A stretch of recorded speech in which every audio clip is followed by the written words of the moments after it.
rien ne va sur le plan social au Gabon au regard de multiples grèves enregistrées au sein des administrations ces dernières semaines. Après les agents de l'INFAS, l'ENSET, l'ENS et l'INJS qui réclament leur intégration à la fonction publique, ce jour le tour revient à ceux des ministères du pétrole, de l'économie et du budget d'emboîter le pas. Nous travaillons dans ces différents ministères depuis plus de 3 ans, 4 ans, 6 ans, 7 ans, 8 ans, 10 ans et plus de 15 ans pour certains. Nous n'avons pas été encore intégrés. Aujourd'hui, nous demandons nos intégrations au niveau de la fonction publique.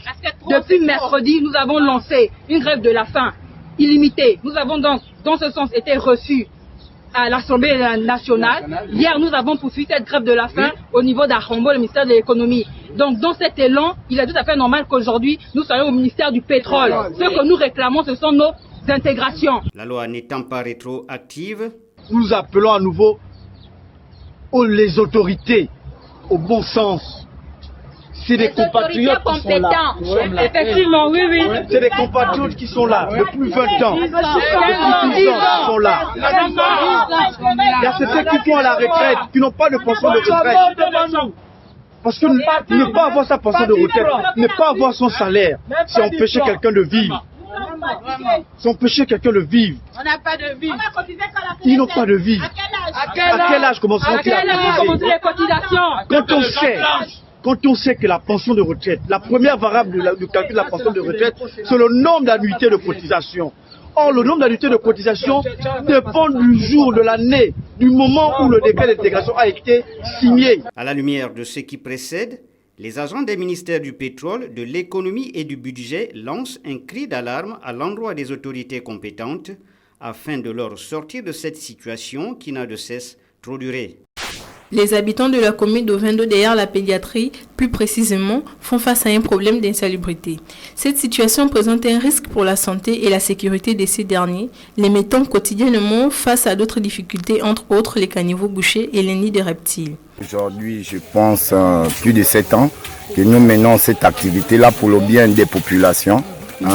Vu que nous connaissons l'état dans lequel vivent 16 Ovendois, et pour cela, nous sollicitons de l'aide à toute personne de bonne foi pouvant venir nous aider, car la canalisation, vraiment, c'est pas la joie. Actuellement, nous sommes dans l'assainissement, comme nous avons pour coutume de le faire depuis déjà quelques années. On se retrouve comme ça tous les dimanches avec les frères du quartier, les mamans, les frères et sœurs, ceux qui sont disponibles. Comme vous le constatez, c'est déjà une association, c'est une famille au sein de notre quartier, comme ça. Et nous nous retrouvons tous les dimanches dans ce mouvement. Cette initiative mise en place depuis plusieurs années par ces jeunes, dont le but est de faciliter la traversée des eaux et d'éviter les inondations en saison de pluie. Plus seulement, voilà, quand on se trouve inondé, les familles n'arrivent pas vraiment à trouver le sommeil parce que c'est compliqué. Lorsqu'il y a une pluie, certains ne dorment pas parce qu'il faut vider la maison toute la soirée, toute la journée lorsqu'il y a les pluies, donc c'est vraiment compliqué. L'accès est impraticable, c'est-à-dire personne ne peut évacuer à ses occupations lorsqu'il y a une pluie. Donc c'est vraiment compliqué. Motivation, détermination, perspicacité et entraide sont les qualités dont disposent ces jeunes qui manœuvrent pour leur quartier sans les outils adéquats pour ce genre de travaux. Au regard de tout ce beau geste, il serait souhaitable que les autorités de la commune d'Ovendo s'allient à cette noble cause. Nous avions tenu une assemblée générale des ex-agents de la SNBG regroupés dans le Sénat SNBG, membre affilié à Dynamique Unitaire samedi dernier. Et les ex-employés de la SNBG ont décidé de venir faire un sitting ce matin devant l'AM G16 qui leur doit de l'argent.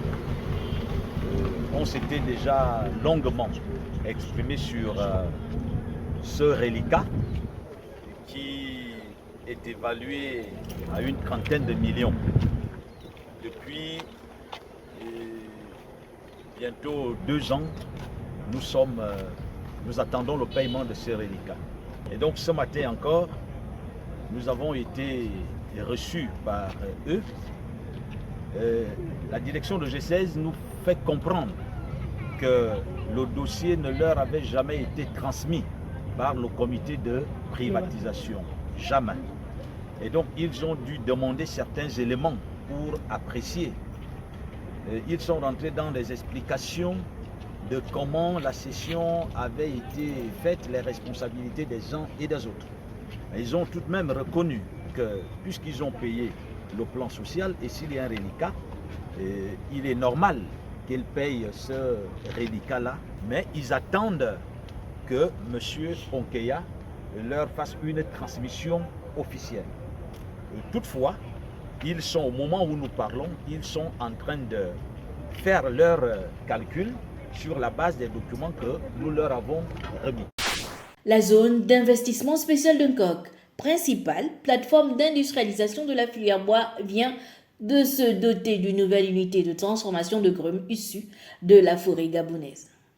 Le chef de l'État, Ali Bongo Ondimba, est venu visiter cette nouvelle fabrique Chanta Group qui se positionne comme l'une des plus grandes usines de production de contreplaqué du continent africain et qui emploie 400 personnes. C'est un très grand honneur pour nous d'avoir reçu le président Chanta Group en ce jour. C'est un grand plaisir qu'il puisse venir voir à quel point il permet à la jeunesse gabonaise de visualiser un futur un peu plus stable par rapport à sa bonne initiative d'avoir mis sur place la zone économique de Coq. Sur une superficie de 10 hectares, cette unité de traitement de la matière première commence son fonctionnement en février 2023 avec une capacité de transformation de 1500 mètres cubes de grumes. Nous faisons précisément dans la fabrication du contreplaqué et aussi dans le plaquage. Nous insistons plus dans la fabrication du contreplaqué parce que c'est le plaquage que nous produisons qui nous permet de produire le contreplaqué que nous allons exporter. La dynamique impulsée par le président de la République, Ali Bongo Ondimba, a permis d'attirer de nombreux investisseurs dans notre pays et l'industrialisation du secteur bois a donné un coup d'accélérateur à la diversification de l'économie nationale. Donc imaginez-vous, promotion 2020, nous sortons depuis 2020, à ce jour, pas d'affectation, pas d'argent et nous sommes chez nous, ça fait 3 ans. Donc nous perdons. Nous sommes en train de mourir à petit feu dans nos maisons. La preuve en est que nous, les promotionnaires 2020, nous avons déjà perdu plus de 10 personnes, 10 sages-femmes aujourd'hui, même pas recevoir leur dû.